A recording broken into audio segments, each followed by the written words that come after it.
In 1959, John Daly, most remembered as host of the game show What's My Line, hosted the Peabody Award-winning documentary, The Splendid American, about Dr. Dooley. Being in Laos means this. There are very few days when the weather is not suddenly unbearable. Ugly disease is a fact of everyday life in the countryside, and death is casually accepted as a member of the household. There is one native physician in the entire nation. Roads are rutted tracks, and railroads are unknown. Modern communications, even modern plumbing, are absent.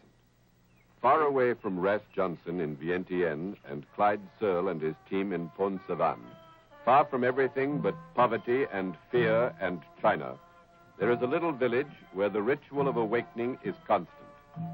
Every morning, the people of Mong Sing, several hundred of them, wake up to another day of survival and sickness and charity. There are a few Lao people, a few Chinese, and dozens whose ancestors have peopled these same mountains for several thousand years.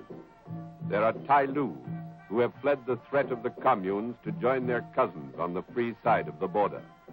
There are Thai tribesmen whose names are taken from their river valley villages: White Thai, Black Thai, Thai Hai. There are Aboriginal Kako, who live only near peaks of mountains. There are Yao and Lolo, who live in peace among the poppy fields farther down the slopes. There is variety and color and a babble of tongues, but there is also a frightful bond that ties them all. They are sick.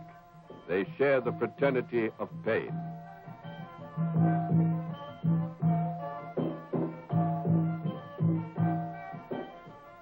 A list of their ailments reads like a medical textbook of the 15th century.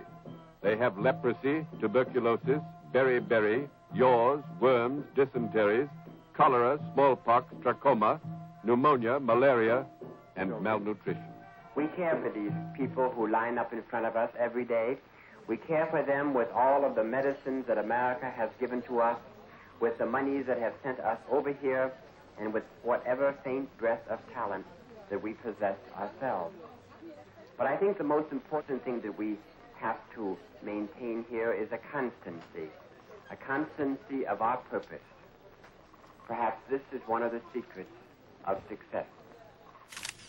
Dooley became friendly with many famous people of the day, going so far as to make it to the list of the 10 most admired men, along with President Eisenhower and Winston Churchill. By 1959, he had befriended John F. Kennedy and Richard Nixon, 2 future presidents, and a future pope. Father Hesburgh remembers an occasion at Notre Dame when Dooley met Ike for the first time. And Eisenhower looked down at the tables in front of him, and he says, "Isn't that young guy Tom Dooley?" And I said, "Yeah." And he said, "Gee, I'd love to meet him." And I said, "Well, you're president of the United States." He came up, and Ike said, "You know, I've just been sick out in Denver with heart trouble, and I read 2 or 3 of your books about your work in Cambodia, and I just want to thank you for what you've done as an American to go to people in such difficulty and trouble. Is there anything we can do to help you from the government?" And Tom said, "Mr. President, you can pray for us, but we don't need any government help." And the president said, "I wish there were more guys like you around. Everybody's got his hand out, and you're doing great work, and you're paying for it yourself." The U.S. government, through the Central Intelligence Agency, did get involved by providing planes under Air America to airlift food and medical supplies in the form of care packages.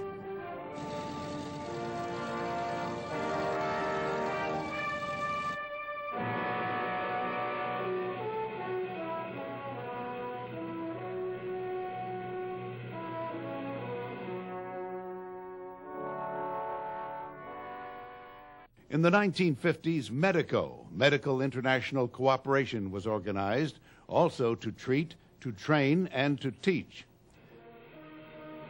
With Dooley's help and inspiration, MEDICO began to spread to other parts of the world.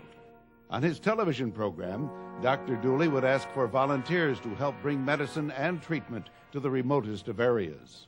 Let me best tell you that I'm leaving in a week, and let me ask Dr. Berman to tell you what our plans are going to be for the future.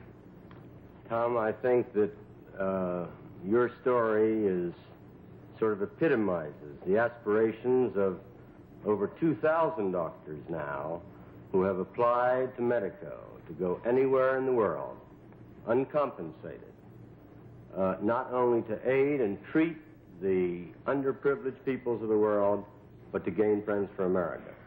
As you know, our biggest problem is where to go first, and this is a difficult situation. Next Tuesday, I leave for Haiti on one of the most exciting projects I think we shall have, of attempting to give medical aid to an entire nation. Your second team will go back to Laos. We have another team going to Cambodia. And we have a doctor and his wife, a nurse, standing by to go to one of the most crucial areas in the world, Afghanistan. This has been done thanks to the funds we have received through you by the Great American They Fund. pay for it. I just had to do the talking.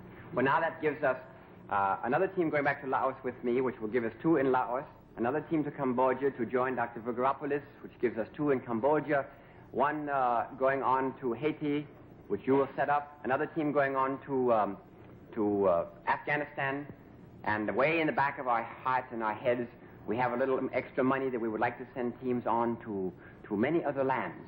The pharmaceutical houses, once again, have given us the medicines that we need. So, that's the story that I wanted to tell you. But there is one more point that I'd like to offer to all of you.